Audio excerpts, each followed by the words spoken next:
Estimadas y estimados participantes de la simulación de la Escuela de Relaciones Internacionales 2023, negociación multilateral en el marco del Organismo Internacional de Energía Atómica.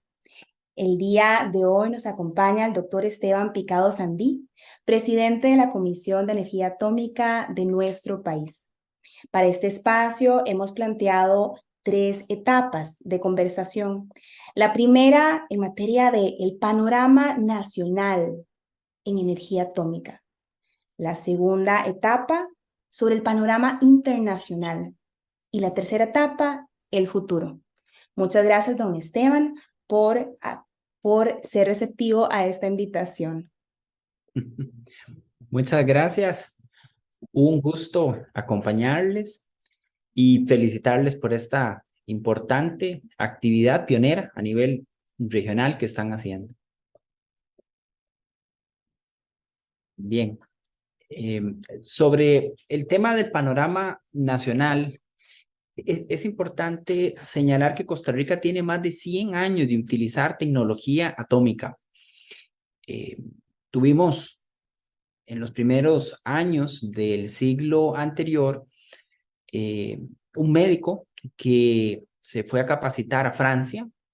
En aquel momento estaba empujando toda la innovación y el desarrollo que se había dado por Becquerel, por Marie Curie. Y entonces un médico se trajo un tubo de rayos X a Costa Rica y terminó sacando las primeras radiografías en nuestro país. Eso, hace más de 100 años, marcó el inicio de la tecnología atómica en Costa Rica.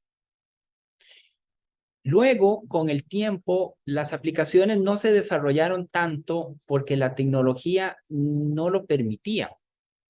Y curiosamente fue posterior a la Segunda Guerra Mundial que se toma una conciencia distinta, porque el desarrollo tecnológico avanzaba, pero quedó opacado por un episodio oscuro hacia el final de la Segunda Guerra Mundial. Y entonces la conciencia del potencial de la energía atómica hace que tengamos compromisos con órganos internacionales y que haya que definir una estructura interna en el país. A nivel internacional, como saben muy bien, está el Organismo Internacional de Energía Atómica. A nivel nacional hay varias instancias como la Cancillería, el Ministerio de Salud, y en 1969 la Comisión de Energía Atómica nace para colaborar con temas de promoción de uso seguro y responsable de esta tecnología. La tecnología nuclear es transversal a todos los sectores productivos de un país. Contribuye en aspectos de salud, ambiente, seguridad, desarrollo humano, patrimonio, en fin. Cualquiera que sea el ámbito de desarrollo que ustedes busquen, van a encontrar que hay alguna contribución directa o indirecta de la tecnología nuclear. Y eso nos hace pensar que la tecnología nuclear es algo transversal a todos los sectores en que se pueden desarrollar los países. En Costa Rica, en términos generales, podemos decir que hay sobre un 85% de todas las aplicaciones de equipos emisores de radiación y fuentes radiactivas que se utilizan en salud. Es decir, son aplicaciones para el diagnóstico y la terapia de enfermedades. Habrá un 5-7% que son aplicaciones industriales. Hoy en día tenemos más de 50 empresas que utilizan la tecnología nuclear. ¿Para qué? Bueno, principalmente para lo que es gammagrafía, neutrografía y lo que es densitometría. La gammagrafía y neutrografía son similares a las radiografías que nos hacemos para los huesos, pero esta vez es para ver cómo están las soldaduras de una nave, cómo está, digamos, la soldadura de un oleoducto. Y la densitometría nos permite medir desde el grosor de las capas de asfalto hasta lo que es si en un chorreo de cemento para crear una columna quedaron burbujas de aire. Porque las burbujas Si hay una presión o un estrés externo, puede generarse una fractura ahí. Entonces, salud e industria son más del 95% de lo que aplicamos aquí en Costa Rica. El remanente se utiliza en temas de seguridad, como cuando van a los aeropuertos y se revisan las maletas, o en temas fronterizos para los contenedores. Asimismo, hay áreas de investigación y hay áreas también que se concentran en lo que es aplicaciones agrícolas o de aplicaciones de investigación en general. Este es el panorama actual que Costa Rica tiene. No tenemos todavía un plan o un desarrollo nucleoeléctrico. Sin embargo, tenemos en el Instituto Tecnológico un desarrollo importante en términos de lo que es fusión y plasmas. Y no tenemos un reactor nuclear de investigación, pero sí tenemos un laboratorio ciclotrón en la Universidad de Costa Rica, donde podemos generar radioisótopos para fines principalmente médicos, pero también sirve para otro tipo de investigaciones. Este es el panorama y el Parque Nacional visto muy rápidamente, con perspectivas de desarrollarse más, de seguir creciendo. Tenemos 3 irradiadores industriales grandes, importantes, millonarios, para la esterilización de equipo biomédico que sirve para exportación. Si biomedicina es el rubro más importante de comercio exterior que hay, la mayoría está siendo esterilizado con tecnologías de radiación ionizante. Bueno, este es como el panorama nacional muy resumido. Muchísimas gracias, doctor Picado. Yo le doy el espacio a el estudiante Gabriel Guerra, quien es para esta simulación en el marco del Organismo Internacional de Energía Atómica, es quien representará el rol de secretario general de la OIEA. Adelante, Gabriel. Buenos días, doctor Picado. Bueno, de mi parte y en representación del equipo y la secretaría, ¿verdad? De esta simulación, nos gustaría saber o preguntarle su criterio al respecto. Primero, el rol importante que juegan las universidades estatales en este campo, ¿verdad? En lo que es la promoción de la investigación y el desarrollo de nuevas tecnologías y, bueno, específicamente centrado en la innovación de la tecnología nuclear. Y lo segundo, tal vez un breve comentario nada más. Hemos repasado un poco sobre el panorama nacional, ¿verdad? Pero entonces, ¿qué vemos nosotros? ¿Qué tenemos que tomar en cuenta de la importancia de este tema en el panorama un poco más regional, ¿verdad? Por ejemplo, nuestros vecinos centroamericanos, ¿por qué este tema también es importante para ellos? Correcto. Claro, las universidades juegan un rol importantísimo, no solo en el evidente de la formación de talento humano y de personas que tendrán conciencia o van a ser usuarios de la tecnología atómica, sino que al tener el mayor peso, la mayor contribución en materia de investigación en términos generales de todos los tipos de investigación que se hacen en Costa Rica, también tiene la mayoría de la investigación que se hace en términos de energía atómica. Una forma para ver esto es a través de las participaciones que se dan en los proyectos de cooperación técnica internacional. Muchas contrapartes vienen de las universidades públicas porque tienen laboratorios, centros o institutos dedicados a temas que son precisamente afines o complementarios hacia una técnica nuclear que se quiere potenciar. También en el país hay desarrollo de esto desde el gobierno central, digamos, dando nombres como el Servicio Fitosanitario del Estado, SENASA, INTA, ¿sí? Son entidades que tienen un brazo técnico que también utiliza y regula el uso de estas tecnologías o utiliza la tecnología para definir parámetros y criterios que se utilizan para el ejercicio de estas cosas en el país. A nivel regional, la madurez en el uso de la tecnología nuclear se traduce en riqueza. Todo el objetivo de desarrollar energía nuclear y sus aplicaciones es pensando en llevar desarrollo y bienestar a los países. Y eso es mejorar la calidad de vida, pero también el desarrollo implica generar riqueza para los pueblos, generar trabajo. Y esto es algo que nos interesa mucho. Entonces, hay problemas que están enfrentando países, por ejemplo, Guatemala, que tienen problemas con una plaga que se llama la mosca de la fruta.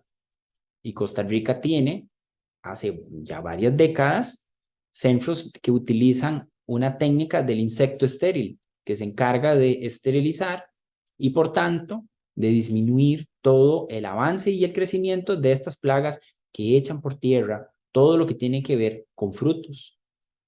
Y hoy estamos enfrentando el riesgo más grande que se ha tenido en la producción de banano en las últimas décadas, con el Fusarium, un hongo que ha destruido hectáreas enormes con una facilidad de propagación nunca antes vista en países tropicales.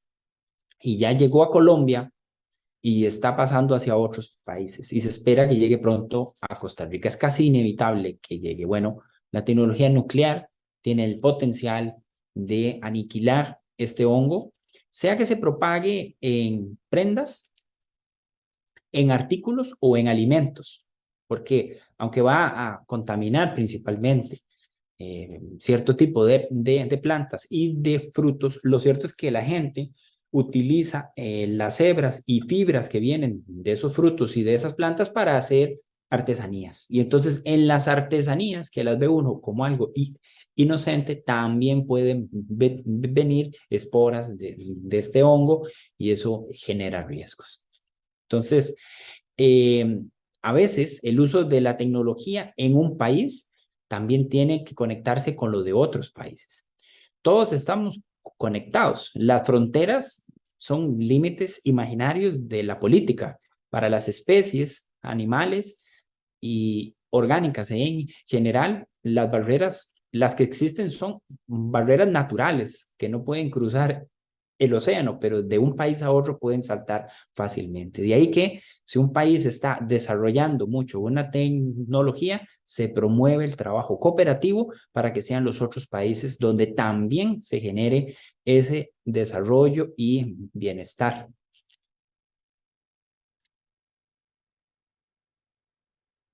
Muchísimas gracias. Y con esto damos seguidamente espacio para el abordaje de esa temática en el panorama internacional. En el ámbito internacional, el debate reciente más importante que se ha dado era si la energía nuclear era verde o no. Y lo curioso es que el concepto verde se utilizó como un símbolo asociado a un cierto pensamiento, pero nunca tuvo una definición técnica.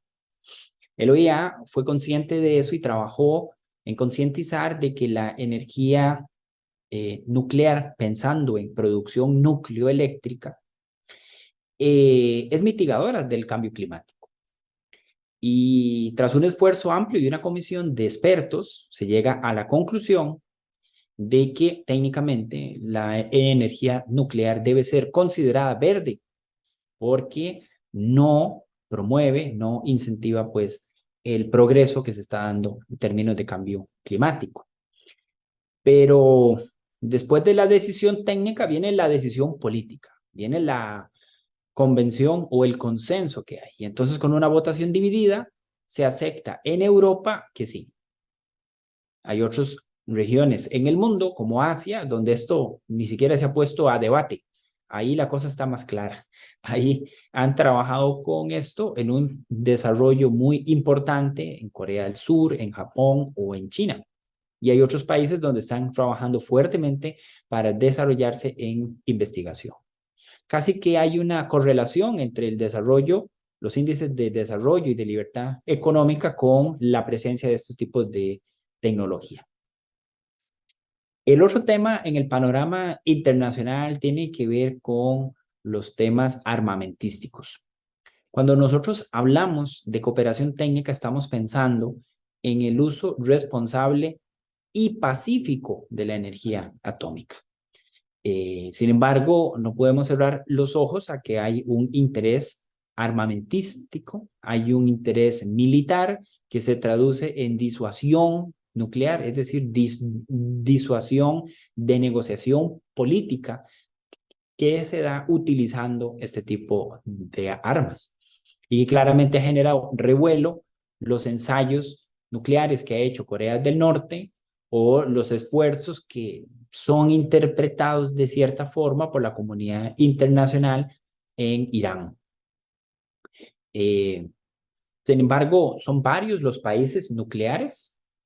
Hoy en día ya tenemos a Bielorrusia como un nuevo país con armas nucleares. Claro, ¿son de ellos o no son de ellos? Ese tema es importante porque la OTAN, como un país, Alemania, o un país como los Países Bajos, tienen armas nucleares en su territorio, pero no les pertenecen a ellos, ni ellos tienen el gatillo para dispararlos. Son solo la plataforma desde donde otro país, en este caso Estados Unidos, dispararía misiles balísticos o tácticos, ¿sí?, contra algún posible enemigo. Entonces, Bielorrusia, no tengo certeza si está en esa misma condición de ser solo plataforma y el gatillo se encuentra todavía en manos de Rusia, o si les están dando armas para que las utilicen a discreción, matizando eso claramente que sea para fines defensivos o de disuasión. Pero el tema nuclear aparece con otras cosas que mencionaré en la última sección de el futuro. La NASA nos ha pedido al mundo que se presenten propuestas de reactores nucleares en gravedad cero. ¿Y por qué? Porque se los quieren llevar al espacio. Hay un mercado que está cambiando, que es la producción eléctrica, y eso va a permitir que tengamos modelos impensados hoy de reactores nucleares. Esto voy a comentarlo más adelante. En el panorama internacional, si me concentro en Latinoamérica, nosotros estamos cubiertos por el Tratado de Tlatelolco y un convencimiento de los países para que seamos una región libre de armas atómicas. Y eso permite pues que sigamos desarrollando la energía nuclear. Pero aquí viene algo muy importante. El desarrollo en los distintos países es diferente. Por ejemplo, reactores nucleares de energía eléctrica en Latinoamérica tenemos en México, en Brasil y en Argentina. Reactores nucleares de investigación que son potencia cero, es decir, que no dan suministro eléctrico hacia la red eléctrica de un país o de una región, hay más. Tienes en México, tienes en Jamaica, tienes en Colombia, tienes en Perú, recientemente Bolivia, Chile, tienes en Argentina y en Brasil. Entonces, todos estos países están dando un paso más en su camino de madurez, porque aquí hay algo clave. Dentro de los convenios internacionales, tratados y salvaguardias, se espera que los países tengan una madurez antes de poder acceder a cierto tipo de tecnología nuclear. Al ser tecnología avanzada, tienen que demostrar esa madurez y se conecta muchísimo con las políticas públicas que tenga un país acerca de esos temas. Cuando los países tienen gobiernos un poco más, digamos, de postura conservadora o de explícita oposición hacia el desarrollo nuclear, pues entonces se ralentiza eso. Cuando los países son más claros y están apoyando, pues permite que se desarrolle un poco más veloz esta parte de energía y en general el de las aplicaciones. Me interesó mucho la parte en que mencionó que América Latina y el Caribe son una región libre de armas de destrucción masiva, ¿verdad? Armas nucleares. Correcto. Claramente es un hito para la región porque, como usted dice, permite ir generando ese cierto grado de madurez para el desarrollo de la energía nuclear para usos pacíficos. Ahora Correcto. bien, esta declaración de que la región sea libre de armas de destrucción masiva, el panorama es sumamente diferente cuando nos vamos al otro lado del mundo, a regiones como Medio Oriente, ¿verdad? Donde el factor político pesa mucho más que el factor social y académico, donde las tensiones básicamente impiden lograr un acuerdo de esta magnitud. Entonces, quería preguntarle de manera muy breve, ¿qué acontecimientos o cómo está el panorama ahorita específicamente en Medio Oriente a nivel de la energía nuclear? Claro. Bueno, este tema es complejo porque eh, hay conflictos históricos. eh, Casi que la conflictividad es parte de la identidad de muchos pueblos. Miran como enemigos naturales a otros, aunque digamos que la consanguinidad dice que son primos, hermanos casi, pero aún así la ideología y la identidad cultural ha terminado marcando diferencias que de momento parecen ser insondables. Eh, Israel es un país que parece que tiene armas nucleares. Sabemos que tiene un reactor nuclear hacia la zona sur, hacia la zona desértica, pero no hay una confirmación explícita de que tenga o que tuviera o que tuvo armas, pero siempre está con la presunción que se utiliza justamente para defensa. Entonces, los conflictos que hay ahí son bastante conocidos desde lo religioso, desde el territorio, patrimonio, cultura. Si te vas a la zona de Irán, ahí entra el tema religioso, ¿verdad?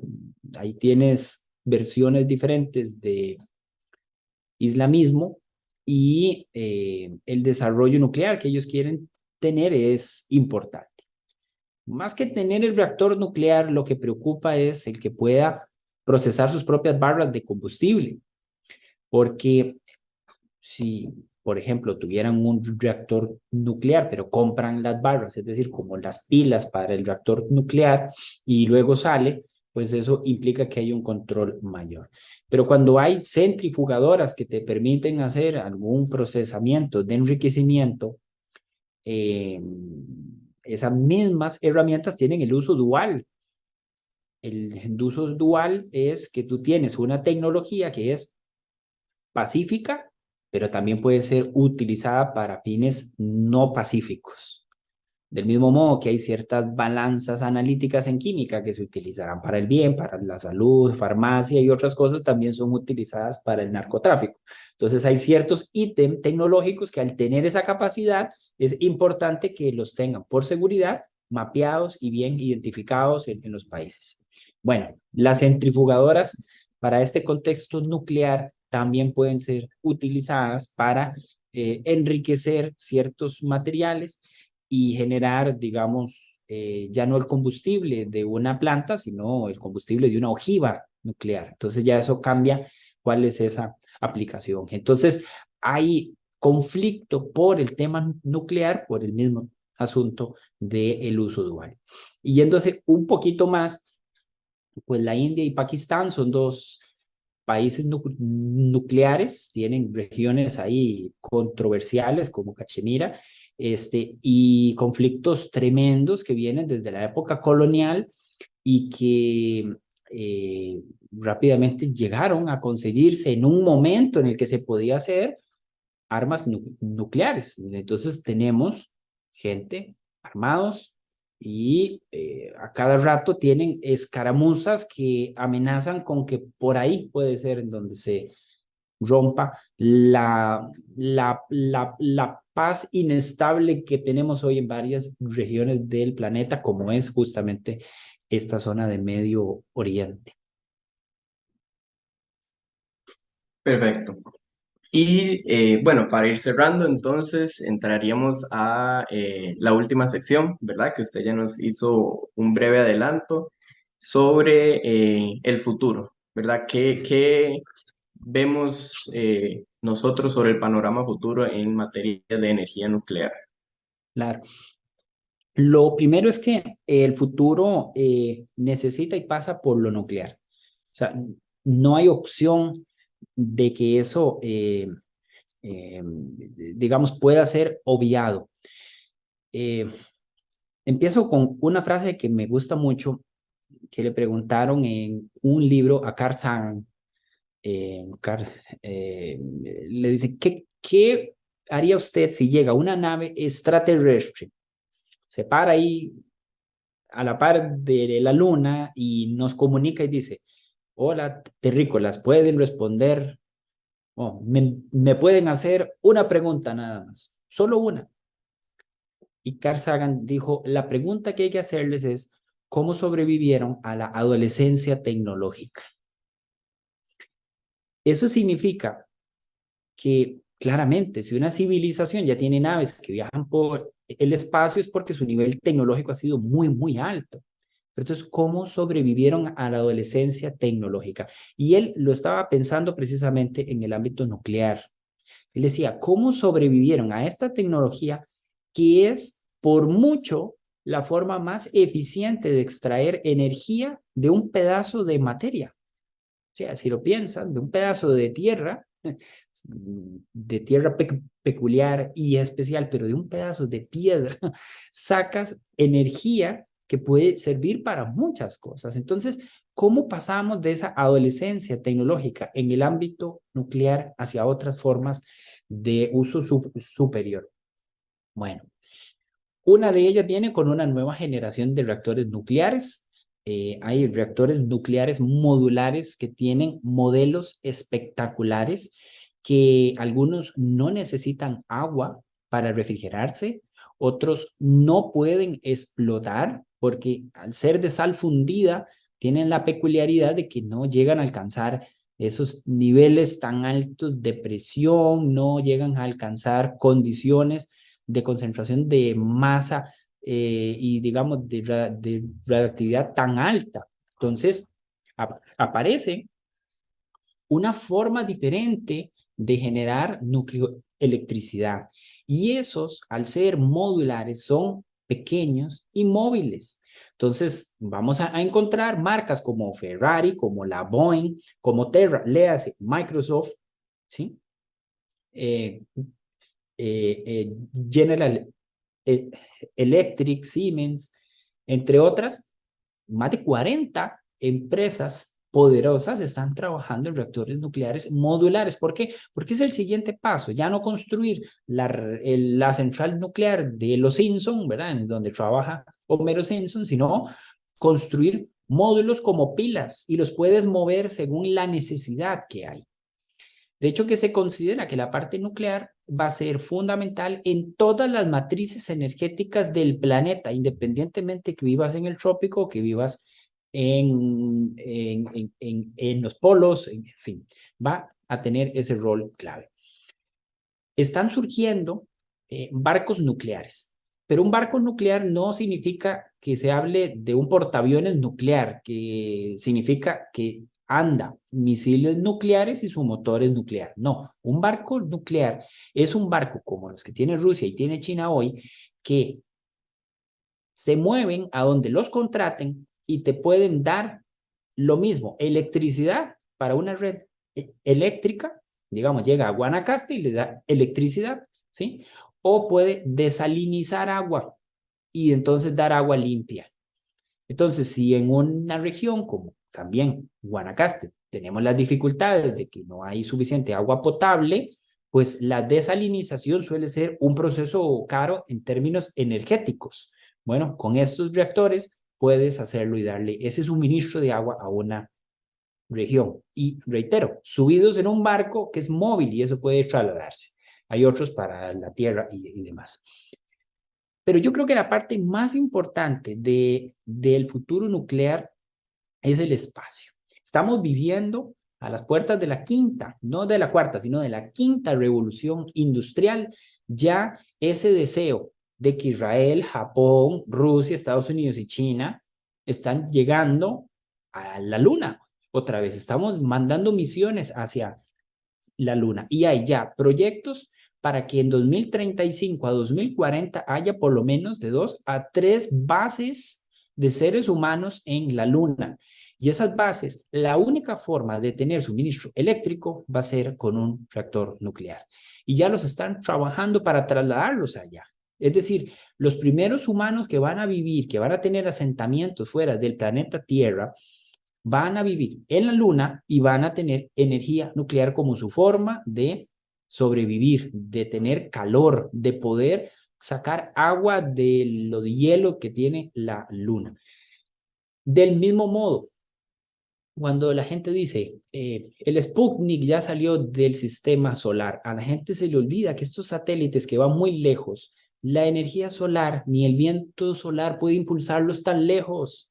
No llega ahí eso. Son sistemas que funcionan con pilas nucleares. ¿Okay? Entonces, hay un resurgir que va de la mano con el paso espacial. Cuando hablemos, en el contexto el que sea, de satélites, de naves o de vivir fuera o de ir a Marte, todo eso tiene el común denominador de que utiliza tecnología nuclear. La única que nos ha funcionado para mantener procesos operativos tecnológicos durante muchísimo tiempo. Pensar porque estamos en el tercer planeta, estamos cerquita de el Sol, da unas condiciones de luz óptimas, pero cuando te alejas, ya no lo tienes eso de ahí, ni viento solar, ni suficiente flujo de energía lumínica. Entonces tienes que buscar a las formas que han estado ahí siempre, que se bajó un poquito su uso intensivo en los años 80 y 90, pero que ahorita está repuntando y los planes a futuro parten de naves con motor nuclear también. Entonces, el espacio se conecta con lo nuclear inevitablemente. Definitivamente es sumamente interesante esta última sección porque suena muy irreal, ¿verdad? O muy lejano, incluso tal vez para los que no conocemos tanto, eh, cuando hablamos de reactores nucleares en el espacio, ¿verdad? Uno siente que está hablando de una serie de ciencia ficción, Sí. pero verdaderamente ese es el panorama, ¿verdad? Al que nos enfrentaremos en unos años y resaltar que esa previsión del futuro al final va a estar liderada por nuestras generaciones, ¿verdad? Por las personas jóvenes de ahorita y esa es la importancia entonces de que mujeres y hombres, muchachos y muchachas se involucren en el tema nuclear porque es el futuro, ¿verdad? En todo lo que es el desarrollo ahorita del planeta y, como usted dice, algo tan como de ciencia ficción, lo que es el espacio. Correcto. Sí, yo creo que hay desarrollos tecnológicos actuales muy buenos, pero lo que se vislumbra a mediano y largo plazo es extraordinario. Si logramos sobrevivir a estas grescas que tenemos actualmente y que podrían darse, si sobrevivimos a la adolescencia tecnológica, el mundo del futuro o la humanidad del futuro, en donde quiera que estemos en el sistema solar, necesitará conocer cosas básicas, al menos sobre el ámbito nuclear. Sin mencionar algo interesantísimo. El ámbito nuclear también es un área de investigación fundamental muy básica. El famoso CERN, donde encontraron el bosón de Higgs, es el Centro Europeo de Investigación Nuclear y nació como un proyecto, el mejor proyecto y ejemplo de diplomacia científica que hay en el mundo. Cómo unimos a la gente después de la guerra mundial, de la Segunda Guerra Mundial, Europa dividida, unámosla a través de la ciencia. Y nace el CERN, el Centro Europeo de Investigación Nuclear. Y si buscan, hay una amplia gama de temas vinculados hacia el tema nuclear, como el Institut Louis Langevin, que es francés y que une justamente pueblos para trabajar el tema de los neutrones específicamente. Entonces, es un tema para mirar cosas buenas y cosas malas del pasado, parte de esa adolescencia tecnológica. Y las generaciones nuevas con estas actividades están empezando a dar el paso de madurez que necesita el país y que necesita el mundo. Exactamente. Bueno, creo que hemos llegado, ¿verdad? Al final, la verdad ha sido un espacio sumamente provechoso y espero que para las personas que hayan llegado a este punto de la grabación y, ¿verdad? Hayan visto todo el video, le hayan sacado mucho provecho, porque verdaderamente es un área sumamente vasta, con muchísimo potencial.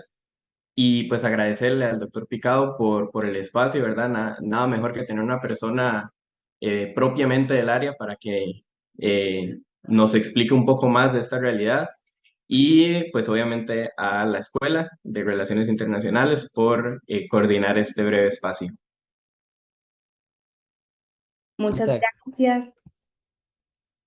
Muchas gracias, doctor Esteban Picado Sandí, presidente de la Comisión de Energía Atómica. De igual forma, al estudiante Gabriel Guerra Esquivel, quien es parte del equipo organizador de la simulación ERI 2023 en el marco del Organismo Internacional de Energía Atómica.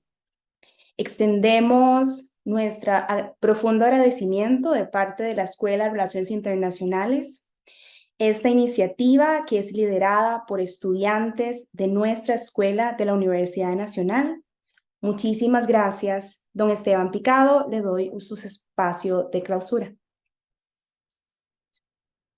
Muchas gracias por la oportunidad y motivarles porque este tema es amplio, es transversal a todo lo que hagan. Casi que podría decir que no importa el área en el que estén trabajando o estudiando, si son de colegio, si son de U, no. Este tema es de interés para todos, tiene que ser algo parte de la cultura nuestra para lo que se viene a corto, mediano y largo plazo. Enhorabuena por la participación y por la iniciativa que están desarrollando. Gracias. Muchísimas gracias y esperamos seguir fortaleciendo esta alianza.